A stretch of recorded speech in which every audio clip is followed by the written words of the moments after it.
Bonjour à tous, Chloé Templier, j'ai 23 ans, je suis étudiante à l'école centrale de Lille, qui est une école d'ingénieurs généralistes. On s'est interrogé sur le métier de l'industrie et on l'a dit, l'industrie se métamorphose, le métier de l'industrie se métamorphose comme tous les autres métiers. Une des raisons pour cela, c'est bien sûr les nouvelles technologies et Internet. On peut d'ailleurs se poser la question de notre place par rapport au progrès. Est-ce que le progrès est à notre service ou est-ce que nous sommes au service du progrès? Et on peut s'interroger quand on voit qu'Internet a complètement modifié notre rapport aux autres.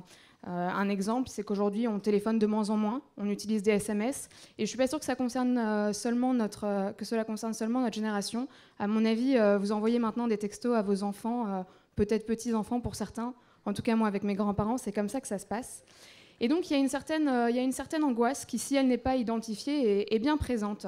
Car comme cela a été dit tout à l'heure, nous circulons dans ce temps qui n'a pas d'avenir. On est face à un monde flou, on ne sait pas où on sera dans quelques temps. Et donc, c'est finalement la question de comment nous, jeunes, allons-nous nous positionner, mais c'est aussi la question que l'industrie doit se poser. Et j'ai l'impression qu'on va trop vite. On va trop vite, on fait les choses, mais en fait, on les refait parce qu'il faut les défaire et on doit les refaire parce qu'on les a fait trop rapidement. On est très impatient. Est-ce que vraiment a-t-on besoin que l'on soit livré en une journée de la commande qu'on vient de passer sur Internet? Avant, on savait attendre plusieurs semaines. C'est plus le cas maintenant. Et il nous faudrait une efficacité lente ou une lenteur efficace, comme vous voulez, plutôt que de l'inefficacité rapide ou une rapidité inefficace. Et cela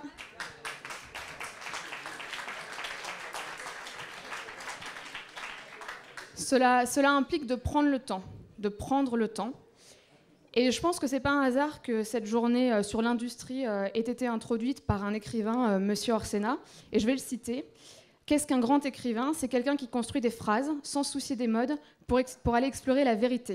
Il faut qu'on reprenne le contrôle sur notre vérité. Il nous faut une vision. Alors donnez-nous des réponses, donnez-nous un cap. Parlez, mais arrêtez-vous aussi. Mettez-vous d'accord. Et ensuite, en route. Et en ce qui concerne le capitaine de ce bateau, je vais laisser la parole à Jacques.